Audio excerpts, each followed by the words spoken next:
Dear students, this is Ayub Dilber with a poem of 11th class textbook. This is the season of the plains.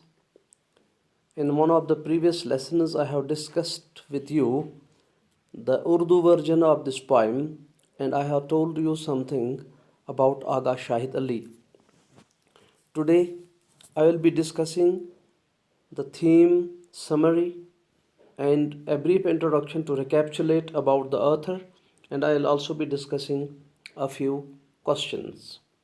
Now, first of all, if you see this photograph, it is Aga Shahid Ali. He was an Indian American Kashmiri poet.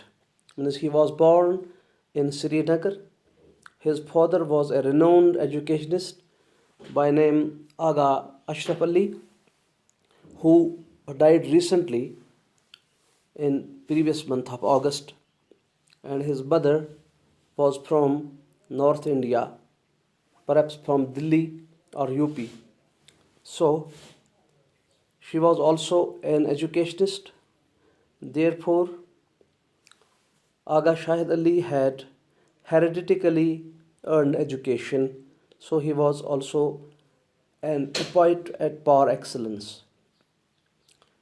He was born in Srinagar, so he was an Indian American Kashmiri poet.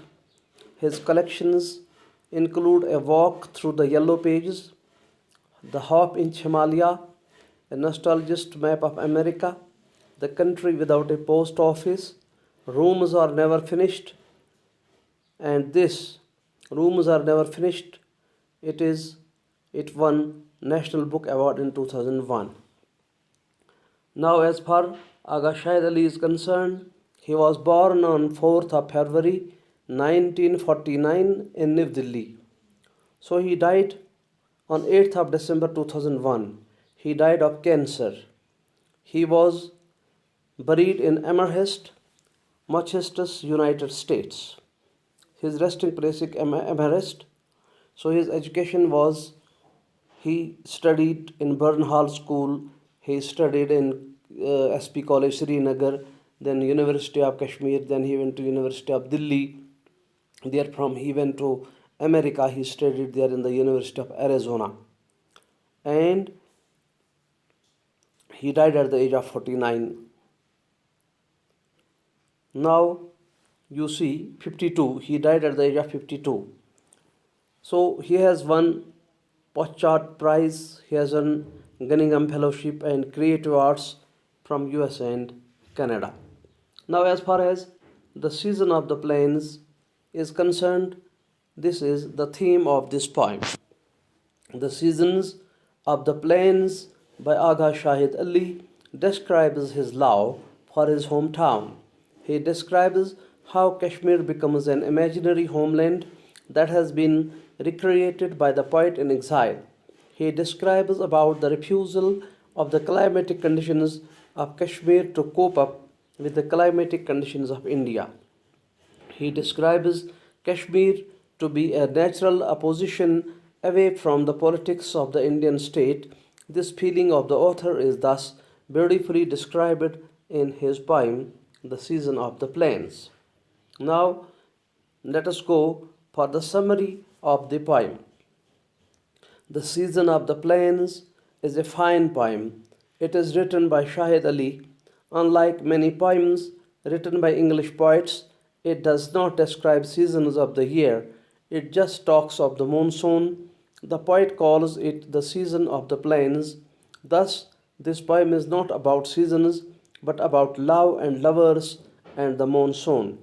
In Kashmir, where the year has 4 distinct and well-defined seasons, the poet's mother spoke of her childhood. She had spent her childhood in the plains of Lucknow. She also spoke of the season called the monsoon in its true nature. It is during the monsoon season that the atmosphere in its true nature.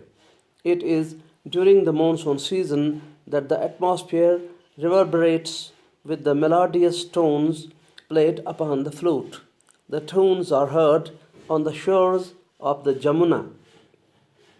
The poet's mother played old records of the Banaras Thumri singers, the prominent among them being Siddheshwari and Rasulan. The voices of these singers have a characteristic longing desire for the visible Lord Krishna, the blue god.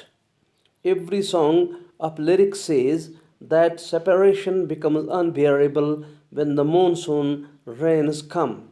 The poet obviously talks of separation of lovers from their beloveds and vice versa. They long to be united, especially in the monsoon rains.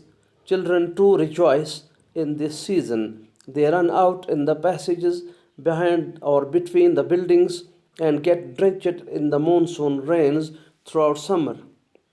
Lovers, strangely enough, become active in a different way. Messages of love pass between them with greater frequency.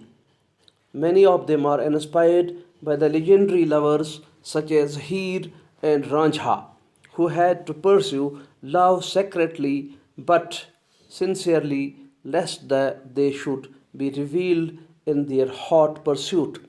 Social, religious, and caste based bindings do not let them love openly and freely. They have, therefore, to use the sending and receiving method regarding their love pursued through messages. They have to wait all night for receiving answers. The poet's mother, while listening to the records, did songs of Siddheshwari, and Rasulan would hum Heer's pain and grief resulting from her longing for Ranjha, but she never told her son, the Pur, as if she too waited for messages of love from the one she loved. Instead of that, she only said that the monsoons never crossed the mountains into Kashmir. So, this is the summary of the poem. Now, let us come to the solved questions. Your first question goes like this: where had the poet's mother spent her childhood? The answer is the poet's mother had spent his childhood in the plains of Lucknow. Now, next question is why have the singers' voices been described as being full of longing? What was the theme of their song? The singers' voices have been described as being full of longing because those voices express a desire for union with the beloved or the lover. These voices reflect a feeling of loneliness which is unbearable and can be got rid of only when the beloved ones will come. The theme of their song was that separation cannot be borne when the rains in monsoon come. Next question is how do the following people behave during the rain? Lovers and children. During the rain, lovers exchange messages of love. They write messages of love and wait for answers all night. As they do so, they keep on burning incense throughout the night. Explain the phrase love forbidden. The phrase love forbidden is quite significant. It means that love such as inspired Heer and Ranja in ancient times is not allowed to be encouraged between young men and women out of social, religious, and other such considerations. But the more the lovers are made to live under restrictions, the greater grows the intensity of their love, especially in monsoon rains, and so they long to be united at every cost. Explain the phrase soaking their utter summer. When monsoon rains come in summer in the plains of Lucknow, children enjoy to their hearts' content by coming out into the rain throughout the summer and letting themselves to be drenched to the skin. This makes them happy and glad. Next question is the poet says his mother never told him something. What is he referring to? The poet is referring to his mother's longing for her lover if she never had done. Do you think there is some relationship between the lovers? Sorry. Do you think there is some relationship between the lovers and the burnt out incense stick. Take the one you feel could be possible. The options are there. The perfume of the incense stick adds to their longing for their lovers, like the incense stick that even while dying keeps raising its soft necks of ash. The lovers do not give up their hope of meeting their loved ones till the last minute of their lives. So, this part B is the answer. Now, the next is the poet's mother says the monsoon never crossed the mountains into Kashmir. Why does she say so? She says so. Does she say because she is happy that there is no monsoon season in Kashmir and there is in the plains? No, this is not the answer. The answer is this, because she misses both the monsoon season and her life as a child in the plains. So, these were some questions regarding this text. Hope that you might have got the idea and you also relate and go long to that very this that my lecture also on the season of the plains, which you can find on my YouTube channel Ayub Dilber. Till then, have a good day. Thank you very much. Allah Nigeban.